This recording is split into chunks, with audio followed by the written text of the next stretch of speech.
Bonjour à tous et bienvenue dans ce 7e numéro de Perspective, l'émission qui vise à interroger et parfois à combattre ou à valider les postures de droite et qui vise à réfléchir un petit peu sur le temps long à des perspectives, c'est dans le nom tout simplement, et à tailler dans la jungle des idées de nouvelles voies. Et cette semaine, pour le 7e numéro donc, eh bien, j'ai le plaisir d'accueillir Yann Valery, rédacteur en chef de Brésinfo. Comment ça va, Yann?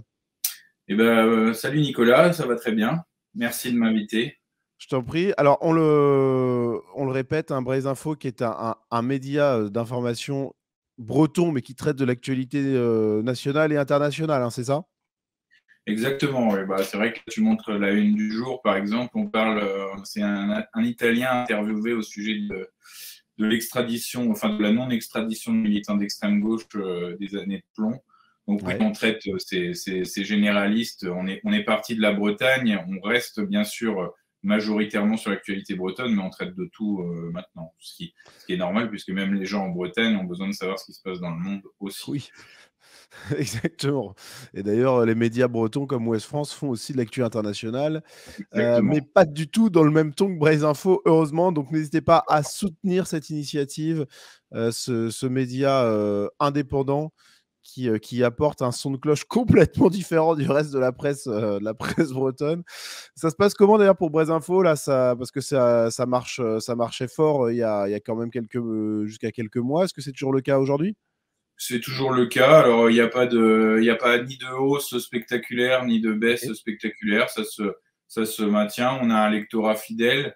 Moi, j'invite toujours les gens aussi à s'inscrire via la newsletter Ouais. parce que ça leur permet de rester en lien tous les jours. Ils peuvent la recevoir tous les jours. Je les invite aussi à diffuser au maximum autour d'eux pour avoir de plus en plus de lecteurs. Mais oui, oui, ça se porte bien. Après, c'est comme toi, c'est comme plein d'autres. Le nerf de la guerre, c'est toujours l'argent. Là, on est bien jusqu'à la fin de l'année 2023. Et puis il va falloir dès maintenant, on va dire, anticiper le budget 2024 parce que c'est comme ça qu'on fonctionne. On arrive à faire bosser quelques personnes, quelques camarades et quelques journalistes avec nous. Donc, c'est une bonne chose. Mais bon, c'est quelque chose qui, bien évidemment, n'est pas pérenne dans le sens où on est dépendant des dons, on est dépendant aussi, enfin, on est dépendant de la publicité, mais on fait que dès qu'on a une nouvelle régie publicitaire, les Sleeping Giants nous la font sauter. Ah putain. Donc, ils sont réellement en guerre contre nous. Et puis voilà, bon, après, on continue.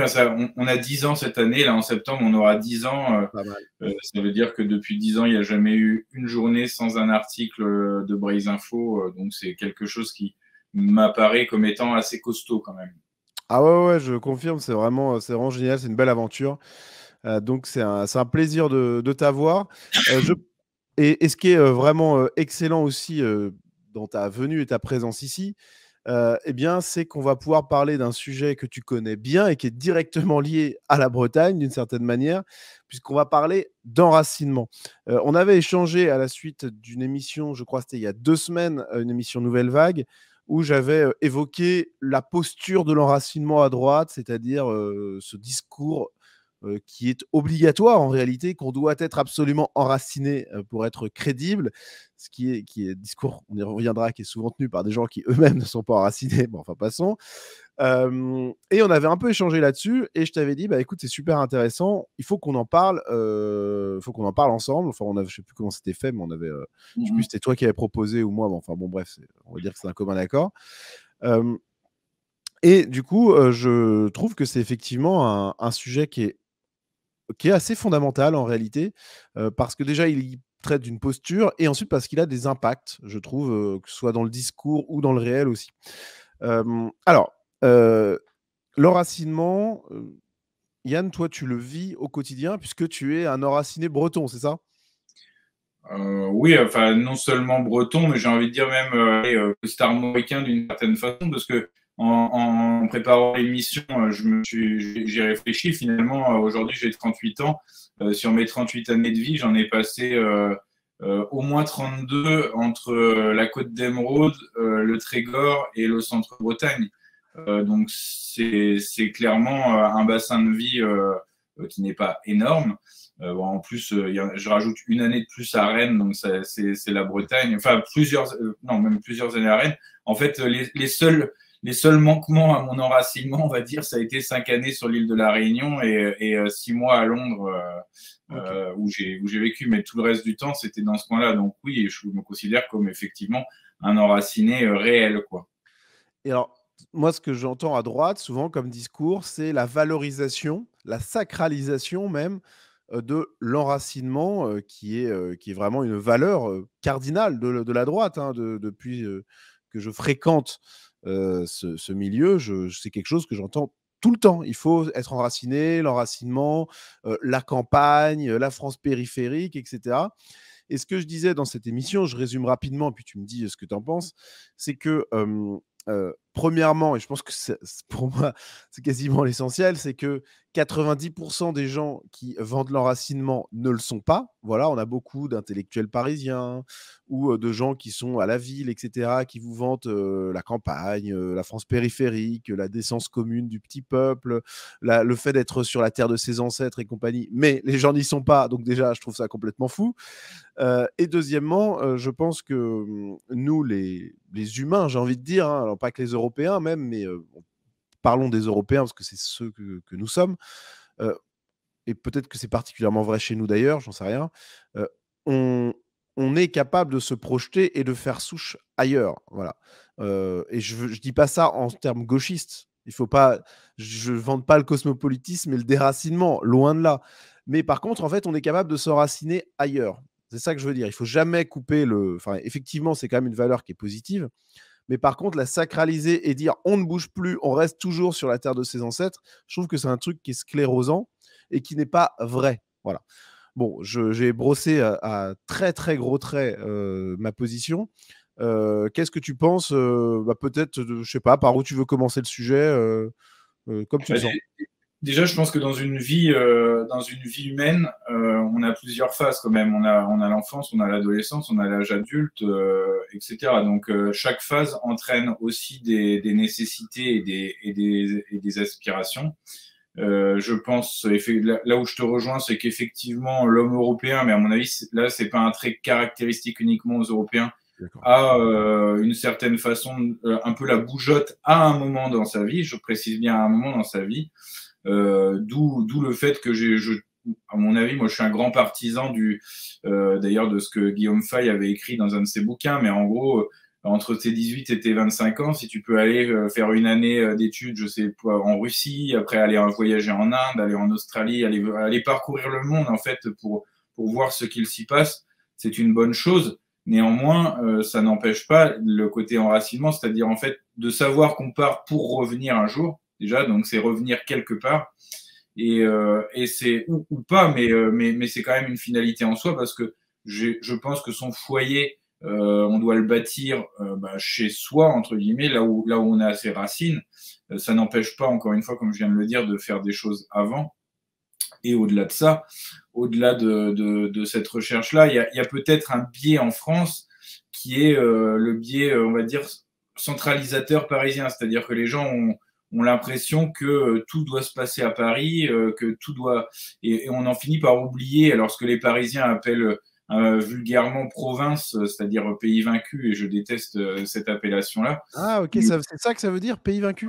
Provincia, oui, c'est un pays vaincu. Et je savais même pas. Bah, tu vois, j'ai appris une chose. Je pense qu'il y en a aussi d'autres qui l'ont appris en même temps que moi. Ok. Ah oui, effectivement, vu comme ça, c'est. Ah oui, ok.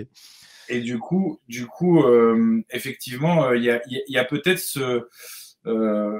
un enracinement fantasmé qui existe dans la tête d'une certaine droite, mais qui en final n'est pas enraciné.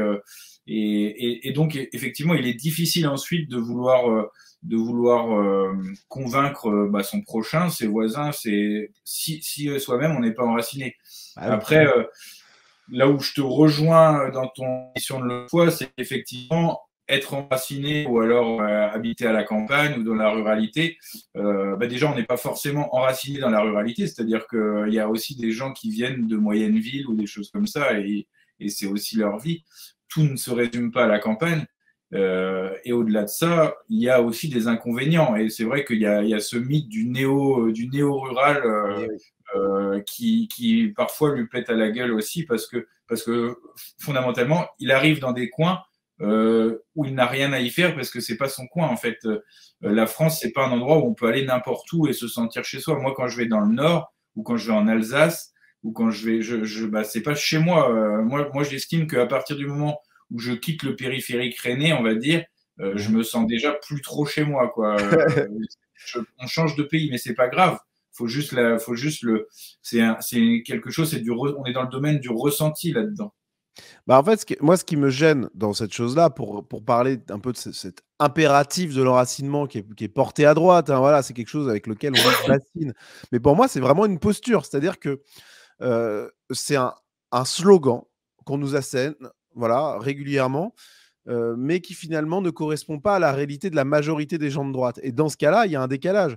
Quand c'est un mec qui vit à Paris qui vous dit il faut s'enraciner, puis toi, tu n'es pas assez enraciné, donc du coup, tu n'as pas le droit à la parole, ou alors faut respecter l'enracinement et compagnie. Bref, ils sacralisent la chose, mais en même temps, ils sont dans une ville. Bon. Et je dis pas ça pour attaquer les gens qui sont parisiens et qui, voilà, c'est pas, j'attaque pas les gens, j'attaque la posture en fait. Pour moi, c'est irrecevable. Je veux dire, à la limite, toi, Yann, quand tu me donnes des leçons d'enracinement, ce que tu ne fais pas d'ailleurs, paradoxalement, mais je veux dire, je l'entends parce que là, pour le coup, tu portes tes idées jusqu'au bout, quoi. Donc dans ce cas-là, c'est réglo. Et ton discours, même s'il était très radical et très offensif, il pourrait se comprendre. Mais quand on sacralise l'enracinement et qu'on est soi-même dans une grande ville et qu'on n'est pas sur la terre de ses ancêtres, je trouve qu'il y a un gros problème. Et moi, j'ai voulu me réenraciner, bah, c'était il y a quelques années, on se connaissait déjà. Je me suis mis dans un petit village breton, qui est donc le village de mes ancêtres, hein, dont une partie d'ailleurs venait il y a quelques générations du Cantal. Ils avaient fait souche ailleurs, ils s'étaient enracinés ailleurs. Bref. Euh, et qu'est-ce que je veux dire? Et en fait, je me suis donc réenraciné. Donc, grosso modo, ça a duré quasiment 2 ans, pour faire simple. Euh, et la réalité, c'est que c'est quand même, on est très très loin des fantasmes de salon parisien, là, pour le coup. Le réenracinement là, dans la ruralité, alors que c'était un village que je connaissais, où j'avais les gens qui me reconnaissaient dans la rue parce que j'étais le petit-fils de nana, donc tout allait bien, je discutais avec les gens et compagnie. Même avec comment dire ça, bon, je partais avec quand même des avantages.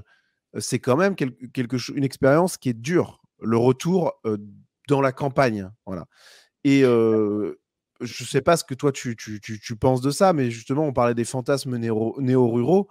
Les types. Alors, abandonnons un peu le côté village d'enfance et compagnie, mais même se réenraciner ou se mettre à la campagne comme ça, c'est pas facile. On découvre un monde qui est quand même totalement différent de la ville. Et moi, je me sens objectivement plus citadin, même si j'aime bien la campagne pour plein de raisons. Parce que globalement, la France périphérique, elle est, et tu le sais bien, on peut en discuter, hein, elle est quand même vachement ravagée. Il y a l'exode rural qui a fait qu'il y a très peu de jeunes qui sont dans les campagnes. Quand vous cherchez une nana, c'est pas le bon plan du tout d'être dans un village perdu. Enfin bref, voilà, je m'arrête là, mais euh, le fantasme à la fois de l'enracinement et du retour à la campagne, je trouve que une fois qu'on est dedans, voilà, bah, tout d'un coup, ça perd un peu de sa superbe. Enfin, en gros, je conclus là, mais Je, avant de revenir moi-même à la campagne, j'étais à fond pour ce truc-là. Je fais, allez, le retour à la terre, les balades en campagne et tout. Et il y a des moments qui sont extraordinaires. C'est super et des choses vraiment magnifiques.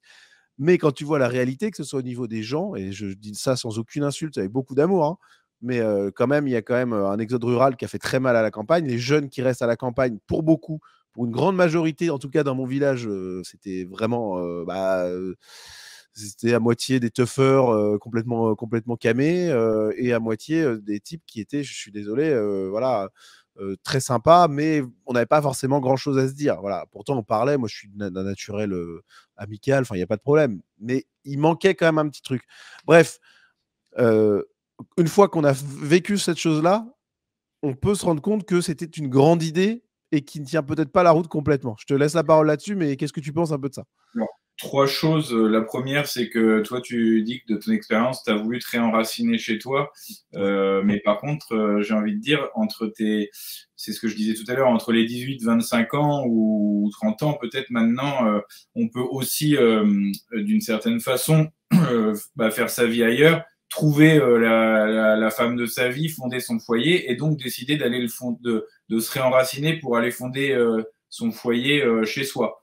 Donc ça balance un peu parce que effectivement revenir à la terre tout seul, etc. C'est un peu plus compliqué. Ah bah ouais. C'est clair et net parce que oui, il n'y a pas, enfin il y a pas toutes les possibilités que peut offrir une ville. Là, on se rejoint. Après, je vais prendre un double exemple, un exemple personnel et un exemple politique.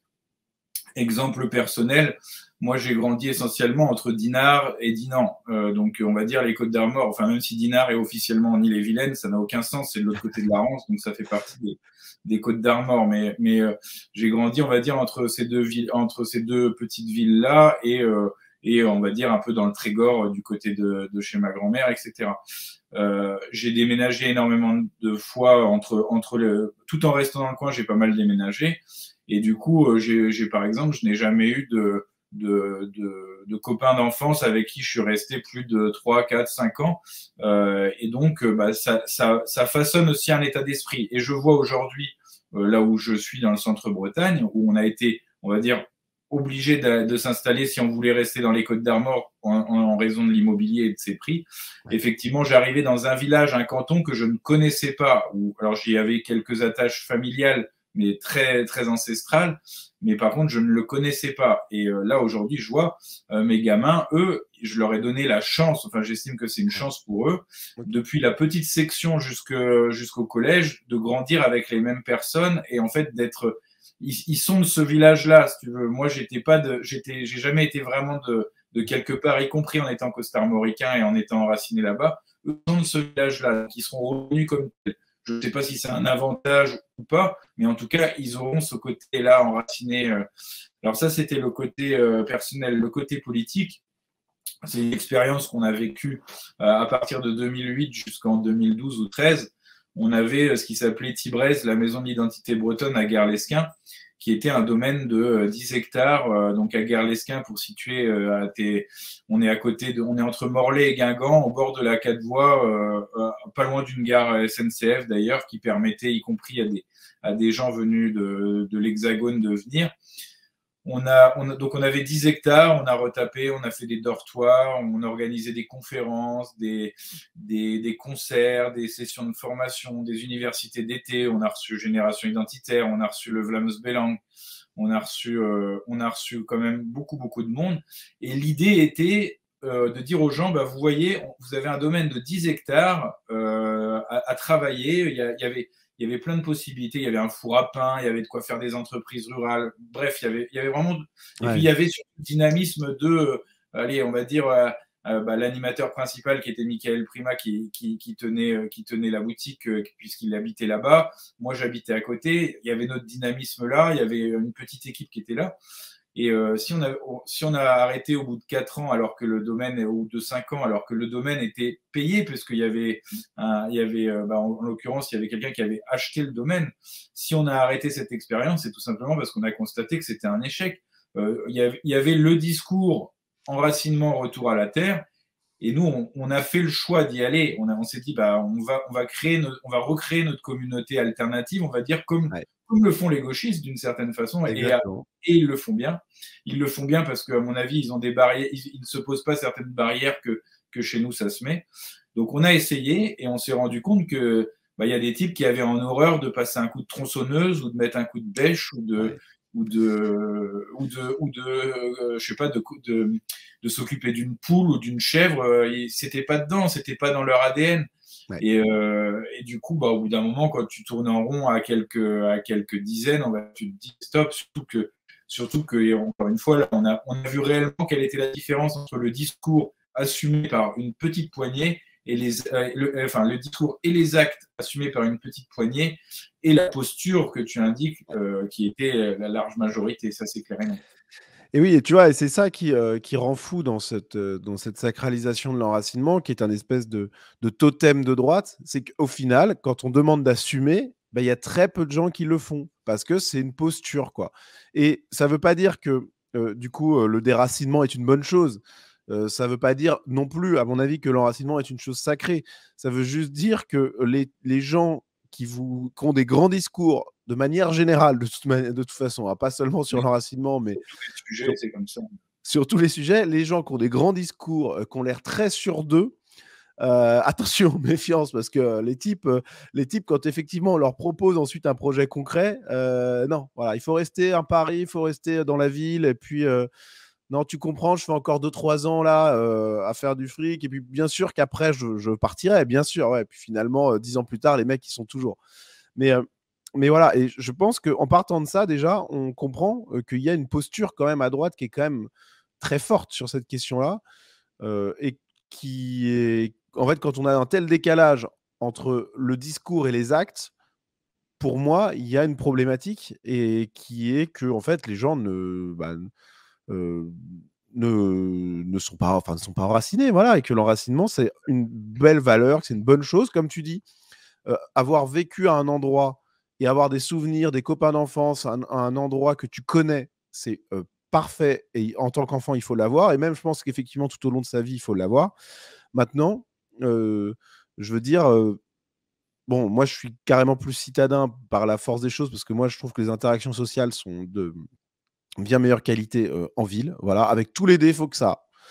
Voilà, et là-dessus, on ne sera pas d'accord forcément, parce Non. que voilà, toi, je pense que la ville, c'est mort, mais moi, Et puis en plus, je suis pas d'accord avec sur les interactions sociales parce qu'effectivement, dans les, dans les campagnes, dans la ruralité, tu as encore, enfin, tu discutes avec la caissière chez qui tu vas faire tes courses, tu oui, discutes avec ton boucher, tu as les parents d'élèves de l'école du village. En fait, je dis pas que c'est des amis ou des gens qui sont ultra proches. Je dis juste que les interactions sociales, à mon avis, elles sont beaucoup plus saines et beaucoup plus présentes que dans l'anonymat de la ville. non, non, tu as totalement raison. Je reformule ce que je dis, enfin, ou je reprécise plutôt ce que je dis, parce que là, tu as évidemment totalement raison. Effectivement, quand tu es dans un petit village, ou une petite ville par ailleurs, une toute Ouais. petite ville où tu as tes habitudes, ou même d'ailleurs, franchement, ça se nuance, parce qu'une grande ville où tu as tes habitudes, Oui, dans ton franchement, quartier. Dans ton tu peux quartier, ouais. retrouver ça. Enfin voilà, moi j'ai des exemples en tête de villes où j'ai quand même tu sais, même une grande ville, tu te poses sur le truc un peu central une après-midi, et tu sais, tu vois 5 6 personnes que tu connais bien. Alors je veux dire, ça c'est quand même appréciable aussi, mais c'est vrai que c'est pas du tout la même chose. Dans un petit village, tu as une force et une intensité des relations sociales qui est meilleure, Alors, regarde, objectivement, c'est vrai. je te prends un exemple tout bête. Là, on a eu la tempête, une sale tempête cette nuit, avec coupure d'électricité, etc. Ça a bien soufflé.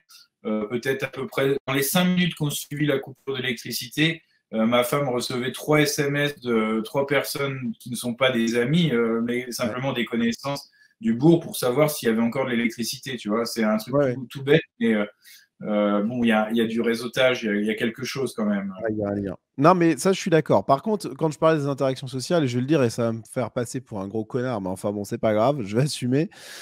C'est vraiment, et là encore, moi je parle, il faut que les gens comprennent en m'écoutant, c'est que je parle de mon exemple personnel, c'est-à-dire le village de mes ancêtres, quoi.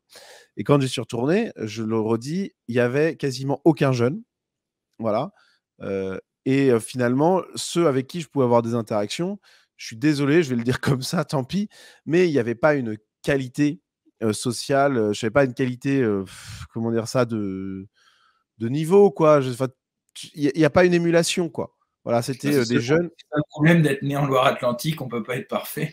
Non, parce que c'était en Bretagne, et c'était en Ah, la Ille-et-Vilaine, c'était dans le Loire-Atlantique, c'est la 35. Bretagne, mais c'est Non, mais tu vois ce que je veux dire, au-delà de la blague, il y a quand même un truc, un problème, pas partout, j'en conviens, mais qui est quand même très profond en France. Et là, tous les types qui, pareil, depuis les salons parisiens, nous parlent de la décence commune, de la France périphérique, des valeurs, etc., des braves gens de la campagne, quoi. En réalité, quand tu arrives dans cette France profonde, ou cette Bretagne profonde, tu te retrouves avec déjà, je suis désolé de le dire comme ça, mais beaucoup des meilleurs qui sont partis, voilà, à la ville, parce que l'exode rural, c'est un phénomène qui est violent, en tout cas dans certaines parties de la France et de la Bretagne. Donc moi, dans mon cas, dans mon village, c'était très clair, il n'y avait aucun doute là-dessus. Il n'y avait quasiment plus aucun jeune en réalité. Euh, bah, les gens sont pas non plus. Enfin, je veux dire, c'est pas parce qu'ils sont à travailler la terre tous les jours, symboliquement, parce qu'évidemment, les mecs en France périphérique ne sont pas tous les mains dans la terre. Mais c'est pas parce qu'ils sont en contact avec cette ruralité-là qu'ils sont préservés et qu'ils sont meilleurs qu'un citadin. Je veux dire, les ravages de l'alcool, de la drogue, des jeux vidéo dans les campagnes, de la télé, je veux dire, c'est un truc de fou. Et je suis désolé, mais en ville, de mon expérience personnelle, on a bien plus moi en tout cas, j'ai bien plus de gens avec qui parler, avec qui échanger sur un espèce de même plan qu'en campagne. Voilà ce que je voulais dire, je te laisse réagir. Oui, tu as raison sur le côté la campagne n'est pas épargnée par les ravages de la société actuelle. Quand j'étais pompier et qu'on allait vendre des calendriers, des fois tu débarquais chez les gens et il y avait 2 télés allumées en même temps à 13h de l'après-midi qui passaient en boucle, tu savais même pas pourquoi. Enfin, oui, d'accord. Bon, après, je sais pas comment dans les villes aussi, il y a peut-être des gens qui ont la télé allumée toute la journée. Je pense que encore une fois, pour moi, la question ne se pose pas dans ces termes-là. Bon, on a déjà fait une émission avec toi sur la notion de sécession, qui, à mon avis, se rajoute à l'enracinement. C'est-à-dire que, en fait, là, au-delà du fait d'être de quelque part et d'y habiter, il y a aussi cette notion que si on veut construire un foyer, faire des enfants, etc., leur assurer à eux une forme de sécurité et de prospérité, à mon avis, ça passe quand même ou par la ruralité ou par les petites, moyennes villes. Ça passe plus par les grandes villes parce qu'on les met en danger, clairement. C'est-à-dire faire grandir aujourd'hui ses enfants à Rennes, à Nantes ou à Paris, ça me paraît un petit peu dangereux dans le sens, je suis pas dans la paranoïa où tu sors pas de chez toi, mais c'est un milieu moins sain, et notamment du fait qu'ils vont voir, si ce n'est de la violence, ils vont voir aussi, ils vont être, comment dire, ils vont être habitués à vivre avec d'autres communautés. Ouais. Ce qui n'est pas le cas dans la ruralité, au moins le cas, parce que ça arrive ça quand change même. Aussi, hein. Ouais. Ça change aussi, mais disons que je pense que l'œil s'habitue, et si tu habitues tes gamins dès l'école à fréquenter 50 000 communautés, à vivre dans un espèce de mélange culturel, où en plus, souvent, ce sont chez les gamins, c'est les autres qui l'emportent, parce que c'est eux qui amènent le rap, c'est eux qui amènent une certaine façon de parler, de penser. Ouais, et donc, en fait, ils vont transformer tes gamins, alors qu'au final, si tu je dirais pas les protéger, parce que les gamins sont pas à protéger, mais alors, il faut leur proposer une éducation différente, et ça, ils peuvent s'en préserver quand même, même si tu peux ne pas y échapper, parce qu'il y a quand même de l'intoxication culturelle, on va dire, y compris chez les petits blancs. Mais quand même, c'est plus à la marge. Moi, je le vois bien dans l'éducation des miens. Hein.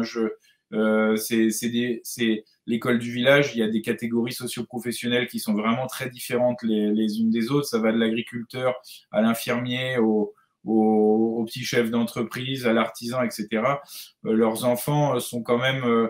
il y a une harmonie, il y a des tensions comme il y a toujours eu, y compris il y a 30 ou 40 ou 60 ans entre les gamins, mais il y a quand même quelque chose qui rappelle qu'on a un socle commun. On n'est pas amis, mais il y a un socle commun. Par contre, là où je voulais rebondir sur l'enracinement et sur l'écueil, à mon avis, de la droite là-dessus, ou en tout cas l'écueil de la posture de droite là-dessus, sachant que effectivement, contrairement à toi, moi, je me considère pas comme étant de droite. J'ai toujours du mal avec cette définition, mais bon, ça pourrait faire l'objet d'un autre débat. Ouais.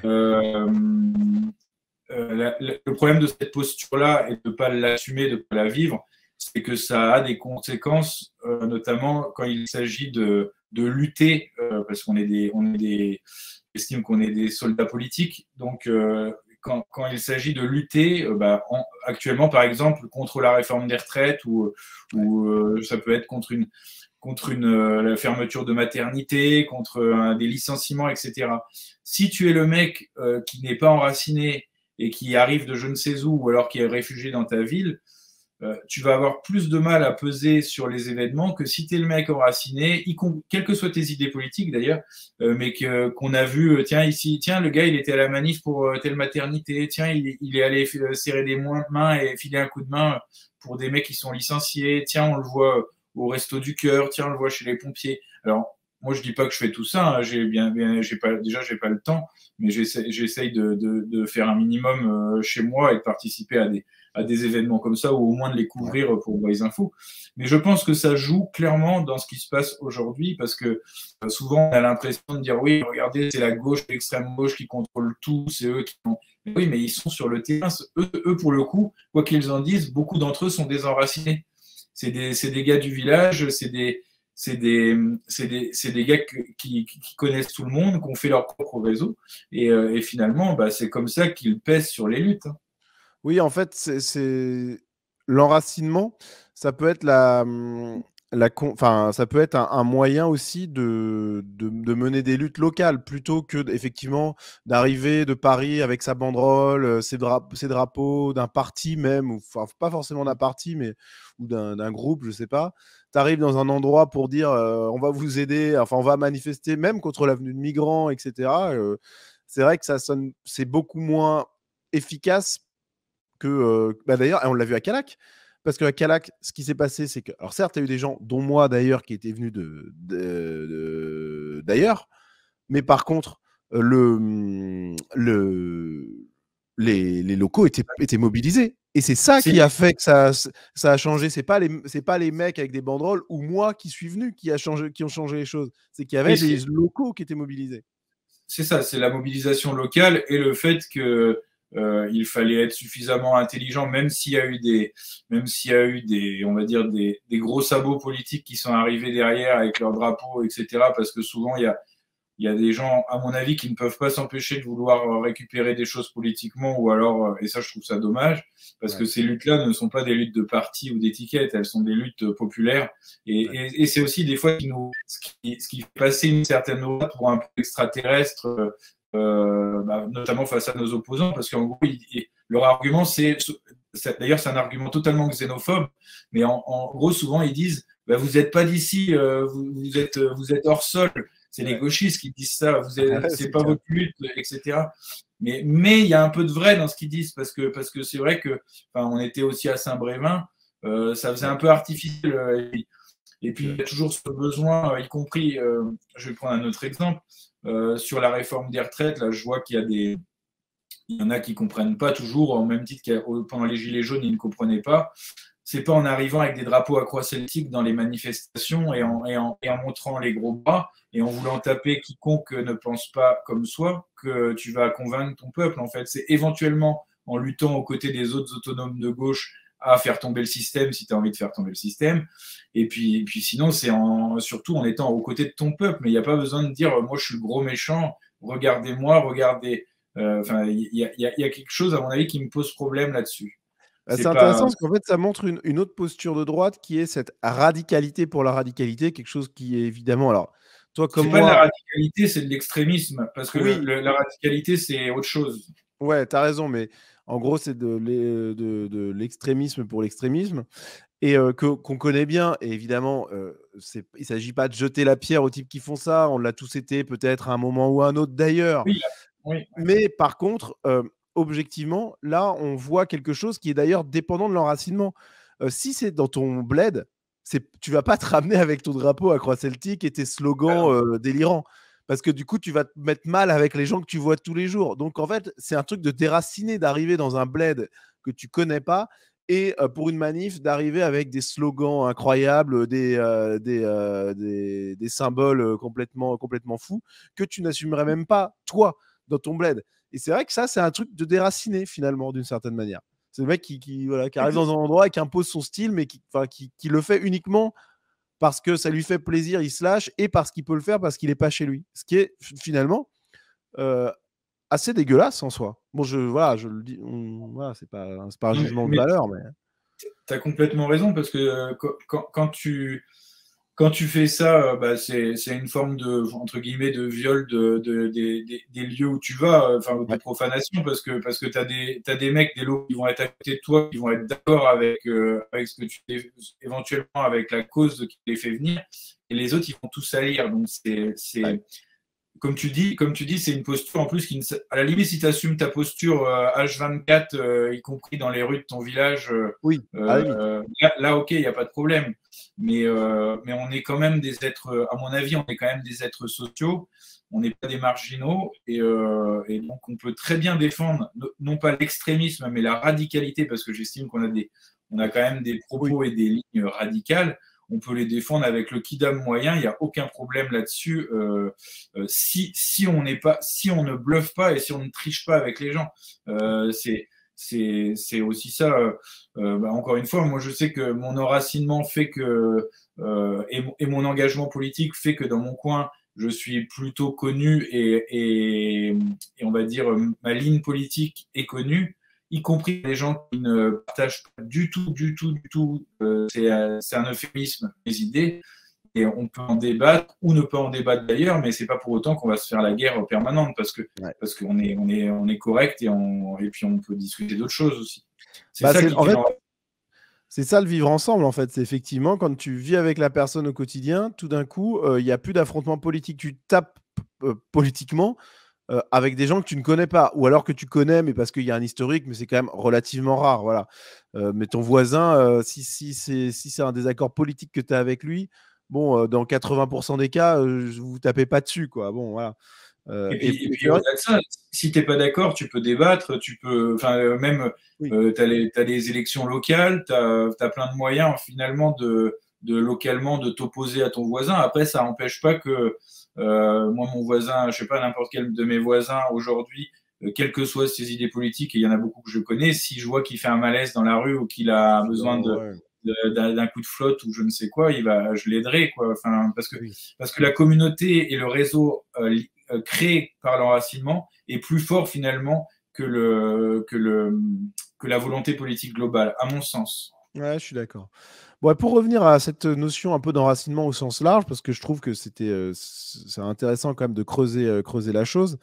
Euh, donc moi, j'identifie vraiment ça, et toi aussi, d'une certaine mesure, même si on n'est pas forcément d'accord complètement, hein, mais vraiment comme une posture de droite, de dire l'enracinement, c'est l'alpha et l'oméga, etc. Euh, donc, vu qu'on a, c'est quand même une posture chez plein de gens à droite, pas chez toi, évidemment. La question qui se pose peut-être, c'est est-ce que finalement l'enracinement, même si je suis d'accord avec toi, c'est bénéfique et il en faut une certaine dose, est-ce que c'est pas finalement un totem qu'on pourrait juste envoyer balader en se disant, bah finalement, l'enracinement, alors je suis pas un gauchiste, donc je vais viser un autre enracinement, mais je peux complètement changer totalement de zone géographique, de pays. Typiquement, quand les Européens sont partis, que ce soit par exemple en Afrique du Sud, que ce soit aux États-Unis, au Canada, bien sûr, en Australie, même d'ailleurs les Celtes qui ont colonisé la Bretagne actuelle à un moment ou fait souche ailleurs, est-ce que c'est pas dans notre ADN, tout en gardant un horizon de l'enracinement quand même, hein, parce que les Américains qui ont fait souche là-bas sont enracinés dans leur nouveau lieu, les Australiens aussi, les Celtes, on n'en parle pas, bref. Mais est-ce qu'il n'y a pas quand même, chez nous, au sens large, pas seulement les Européens, une nature du voyage, de l'exploration, du mouvement? Alors si, effectivement, parce que comme tu l'as dit, c'est inscrit dans notre ADN, surtout aux Européens, de vouloir toujours aller plus loin. Et d'ailleurs, enfin maintenant, on travaille à, c'est pas l'Afrique qui travaille à vouloir coloniser l'espace. C'est sans doute les descendants d'Européens, majoritairement avec les Asiatiques, qui le font. Donc oui, il y a cette vocation de toujours vouloir aller plus loin, de chercher une limite finalement. Après, ça a aussi ses inconvénients. Je pense pas déjà que tu vois, souvent on dit les Bretons, mais il y a toujours cette image, oui, les Bretons, ce sont des voyageurs. Ouais, ça. Oui, il y a beaucoup de voyageurs en Bretagne dans notre histoire, mais en fait, c'est une minorité quand même. À chaque fois, ce sont les Mmh. minorités qui font les choses, parce que la majorité des Bretons sont restés dans leur terre pendant des siècles et des siècles. Donc, pour relativiser aussi peut-être ça. Ensuite, oui, c'est dans notre ADN, mais les temps actuels font qu'on est obligé de prendre en compte un paramètre qui est qu'on devient ultra minoritaire par rapport à la population mondiale, qu'on a une partie de la population mondiale qui nous en veut de notre histoire et qu'on leur a fait aussi d'une certaine façon, parce que une partie d'entre nous leur ont fait en les colonisant, bah si, non, mais c'est une réalité. Il y a quelques... Bah, non, c'est pas forcément une réalité ce qu'ils nous ont fait, c'est une réalité, ce qu'on leur a fait, c'est une réalité ce qu'ils nous en veulent. Il y a quelque chose... Ah oui. L'homme blanc est quand même la cible prioritaire actuellement d'une bonne partie du monde. Tout à fait. Donc, il y a aussi ce côté-là qui devrait nous inciter peut-être à ne pas nous étendre, mais à un peu nous regrouper, enfin faire face, parce que sinon on va vers des lendemains, à mon avis, qui déchantent. Et alors sur le côté réenracinement, alors tu disais, bah tiens, toi Nicolas, tu peux demain effectivement aller, je sais pas moi, aux États-Unis ou en Hongrie ou en Russie et bâtir ton foyer là-bas, ok, mais tu auras quand même clairement des différences. C'est-à-dire qu'il y a aussi, et c'est là où j'étais pas totalement d'accord avec Daniel Conversano dans ton émission, qui lui est parti en Roumanie, bon, ça passe très bien sans doute pour lui, etc. Je ne sais pas quelles sont ses origines historiques, peut-être aussi qu'il a des ancêtres qui sont à l'Est, je sais pas du tout. Non, en fait, c'est sa femme qui est roumaine. Lui, il est italien d'origine. D'accord, ok. Et en fait, par exemple, récemment, je suis allé en Hongrie. Bon, c'était très bien la Hongrie. C'est un très beau pays. C'est des gens effectivement qui ont l'air des Européens. Par contre, je m'y verrais pas forcément y habiter, ou alors en dernier recours, parce que c'est quand même pas mon peuple. Tu vois, je prends un autre exemple beaucoup plus proche. Je me verrais pas habiter dans le pays niçois. Parce que pour moi, c'est pas vraiment mon peuple. À la limite, je me verrais plus habiter en Irlande parce que je me rapproche plus d'eux, même s'il y a la barrière de la langue. Mais il y a quand même un schéma mental qui est différent y compris à l'intérieur de l'Europe. Donc, je crois pas non plus au fait qu'on puisse. Si on peut bâtir des communautés partout, il y a même des mecs qui l'ont fait en Argentine ou au Chili ou je ne sais où. Mais pas dans notre période. C'est ça aussi la différence. C'est pas dans cette période de... Non, mais tu as tout à fait raison. Il y a une différence de temporalité déjà, parce qu'effectivement, il y a des opportunités selon les périodes qui sont différentes. Et puis, je pense aussi, pour pas que... Et c'est pour ça que je voulais aussi qu'on fasse cette émission, je veux préciser les choses. C'est pas un discours cosmopolite que je tiens. C'est pas vous pouvez être liquide et partir où vous voulez, puis repartir et compagnie. Ce qu'il faut, c'est que moi, je pense vraiment que... l'enracinement n'est pas l'alpha et l'oméga de la droite et de l'homme de manière générale, voilà. Qu'on a tous un besoin évidemment d'enracinement et que c'est souvent mieux d'être enraciné, pas de souci. Mais par contre, je pense qu'on peut vraiment, selon les circonstances et selon les envies aussi de certains, parce que c'est aussi des inclinaisons personnelles, je pense, on peut tout à fait partir sur un autre continent, dans un autre pays, dans une autre région, dans un autre village même, pourquoi pas.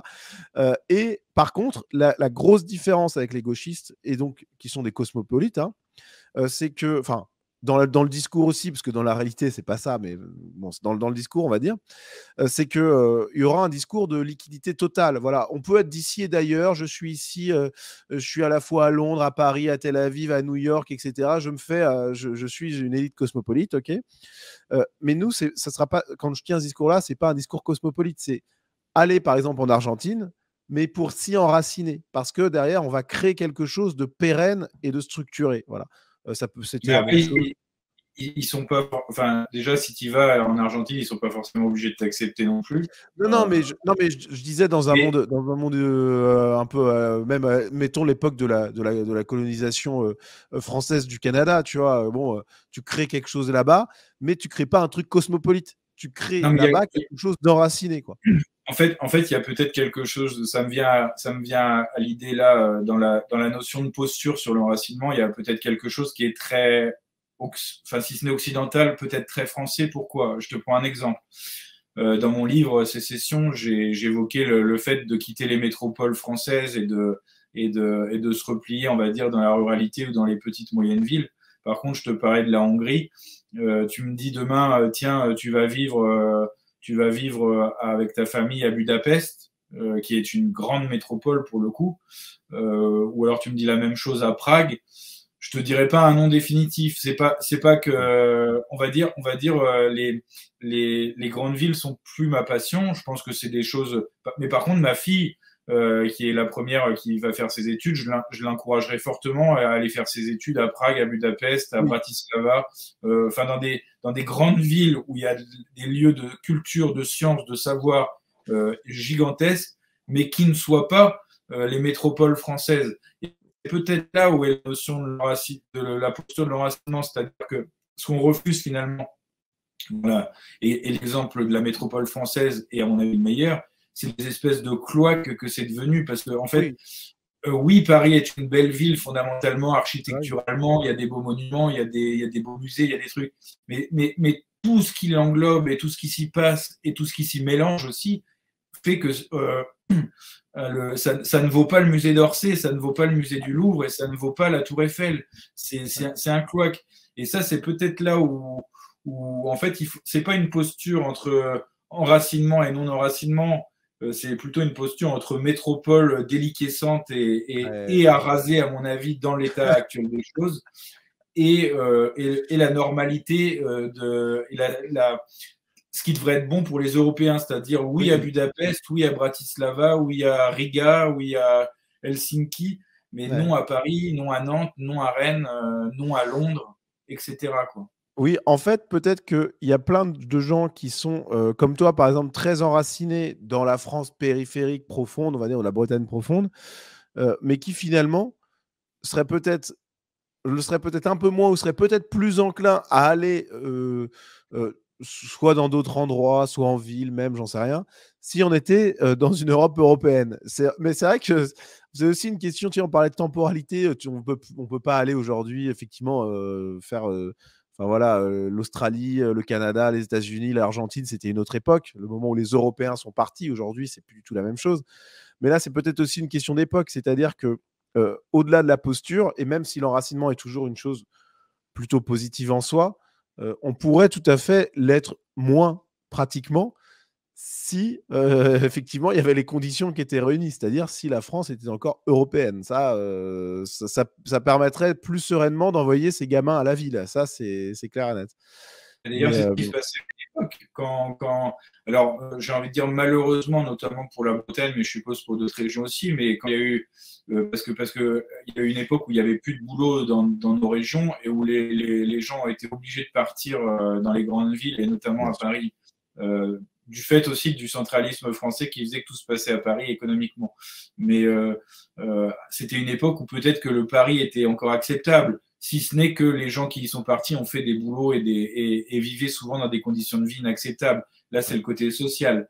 Mais il n'y avait pas encore... Oui. En fait, ce que tu me dis là, moi, ça me fait penser que là aussi où l'enracinement, je suis désolé, l'enracinement de droite sacralisé est pour moi une posture, c'est que de tout temps, les gens sont partis. En fait, de tout temps, même s'il y avait évidemment une volonté de rester au pays, etc., mais il y a toujours eu, et notamment dès qu'il y a eu les progrès techniques, des gens qui sont partis dans les villes. Et ce petit peuple...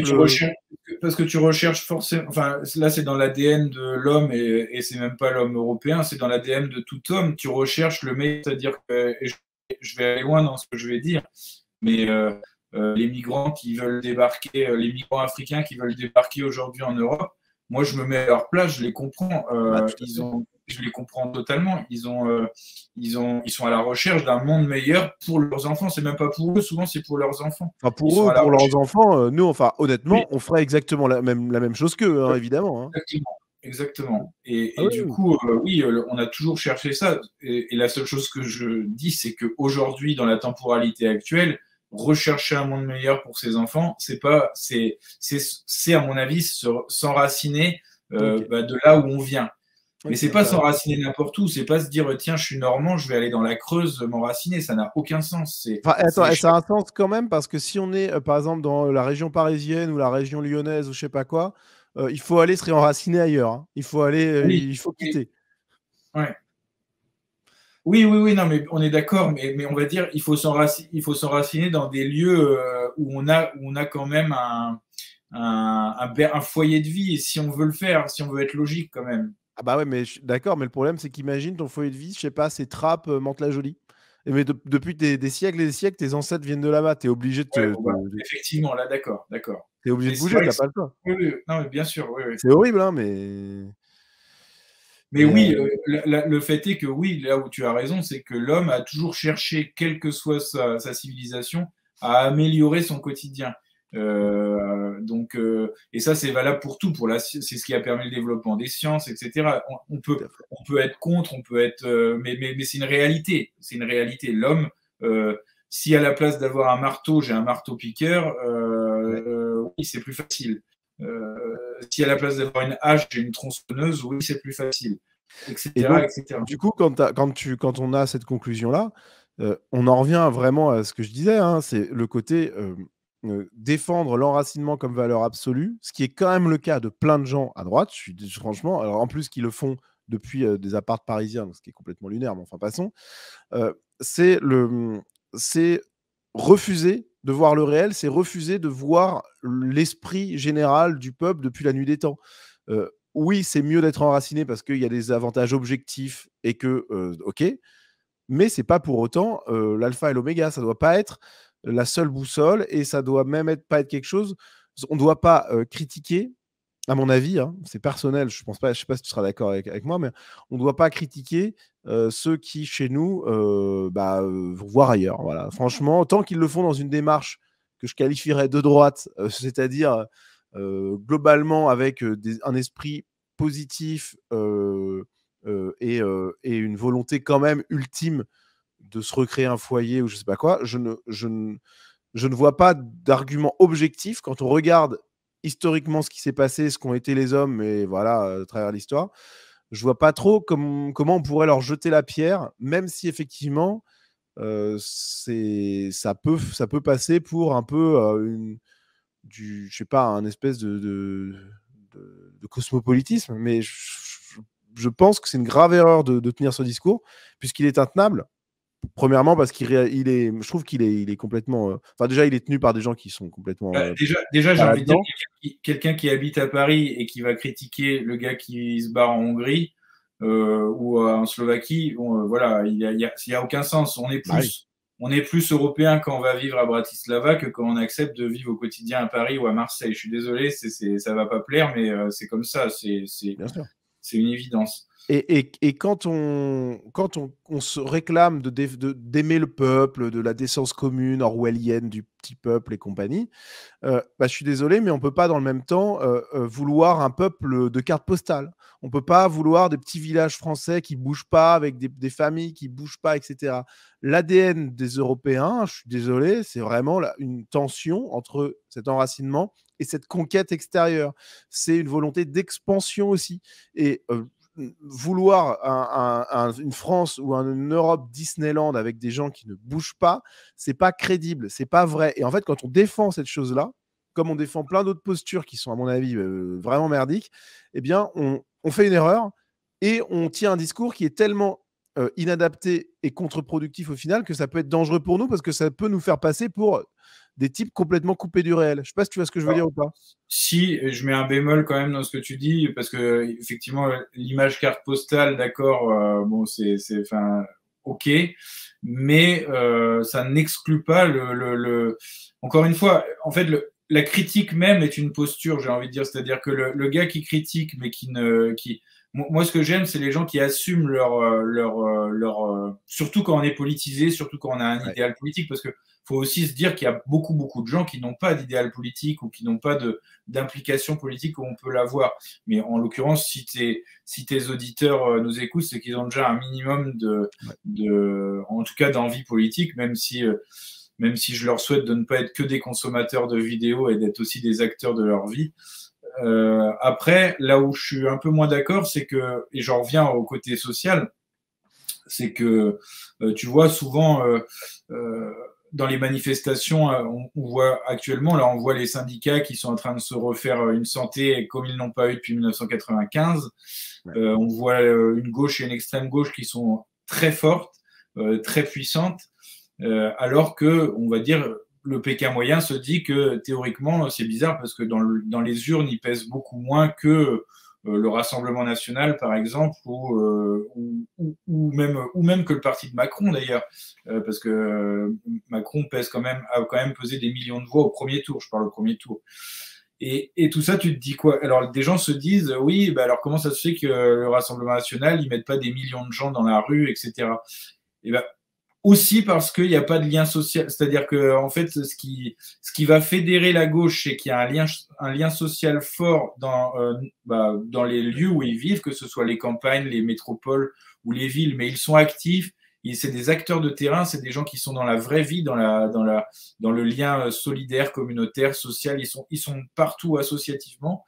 Tandis que les autres, qui sont peut-être sans doute plus nombreux, ils sont beaucoup plus dans le côté individuel, réflexion individuelle et moins de liens. Et ça fait la grosse différence, à mon avis. Donc, ma conclusion là-dessus, c'est que si on est des hommes politiques et qu'on veut changer les choses, il faut aller au-delà des postures, au-delà aussi de la critique, du débat sur enracinement, pas enracinement. Non, il faut être un acteur aux côtés des siens, qu'on soit, j'ai envie de dire, qu'on soit dans la ruralité ou qu'on soit dans des villes. Soyez des acteurs, des gens et pas des épouvantails et pas des consommateurs. Non, soyez des acteurs et honnêtes avec soi-même surtout. Faut être honnête, faut pas se mentir, quoi. Non, bah écoute, je pense que c'est une excellente conclusion. Je crois vraiment que ce sujet-là est assez profond, honnêtement. On peut ne pas être forcément d'accord sur tout ce qui s'est dit. Il y a des gens qui peuvent avoir fait quelques bons en m'écoutant, ou peut-être même en t'écoutant, j'en sais rien. Mais je pense que c'est vraiment important de se questionner, et surtout, même si on arrive à la fin du raisonnement à se dire bah, j'avais raison dès le début, c'est très bien de réfléchir quand même en profondeur à ça, parce qu'il y a vraiment un gros sujet, je pense, sur ces questions-là. Je reviens quand même pour conclure sur cette question de la gauche qui effectivement montre les crocs et les muscles dernièrement, notamment sur la question de la réforme des retraites ou sur les méga-bassines et compagnie. Faut pas oublier aussi, tu as tout à fait raison sur le lien social, mais aussi quand même, ils ont le vent idéologique dans le dos, puisque évidemment que le courant idéologique dominant, c'est celui du gauchisme, puisque, je le répète, comme je le dis souvent, la droite a totalement perdu la bataille idéologique, intellectuelle et culturelle, et donc là, la gauche a un vent dans le dos qui est colossal. Mais ça, c'est aussi un combat qu'il faut mener à côté du reste, à côté du lien social, et de s'impliquer, que ce soit à la ville ou à la campagne, comme tu l'as dit. C'est pour moi le combat idéologique qui est le plus important. C'est celui que je mène sur Sunrise de manière assez frontale. C'est celui que tu mènes sur Braise Info de manière peut-être pas idéologique pure, mais bon, il y a quand même des articles qui sont très très sympas dans le média. Donc je pense que c'est cet ensemble de choses-là qui fera à la fin la victoire. Pourquoi pas? Faut pas oublier que la nature a horreur du vide. En fait, alors ce que tu appelles les gauchistes, moi je fais toujours des séparations, mais on va dire le gauchisme au sens large actuel, il ne fait qu'occuper une place que tout le monde a voulu laisser vide hier et même maintenant. Il suffit de la reprendre et de la modifier. Ça me semble. Il y a un exemple tout bête, c'est que tu vois l'antifascisme, par exemple, qui était un des moteurs, un des carburants de l'extrême gauche jusqu'à il y a peu. C'est pas ça qui fait le plus recette dans le gauchisme actuellement. Dans les manifestations que tu vois, il y a que ce soit, même tu avais Notre-Dame-des-Landes avant, tu avais les bassines, etc. C'est des mecs que tu retrouves pas forcément dans les manifestations antifascistes. Sinon, ils seraient beaucoup plus nombreux dans les manifestations antifascistes. Là où tu as 2000 Notre-Dame-des-Landes, tu vas avoir 200 dans une manif Antifa. Faut voir que chez eux aussi, il y a eu un point de bascule, il y a eu des changements. Ensuite, oui, les combattre, mais il faut les combattre par l'idée et par l'exemple. Oui, encore une fois, ils n'occupent que la place vide. Et il faut le faire en plus sans volonté de se dire tiens, je vais infiltrer. Non, il faut être naturel. Il faut être naturel, il faut être avec son peuple et en phase avec son peuple, c'est tout. Complètement. Et pour être naturel, il faut être séparé des postures. Donc, c'est tout l'intérêt de cette série Perspective, dont c'est la 7e édition. Donc, voilà, j'espère que ça vous a plu.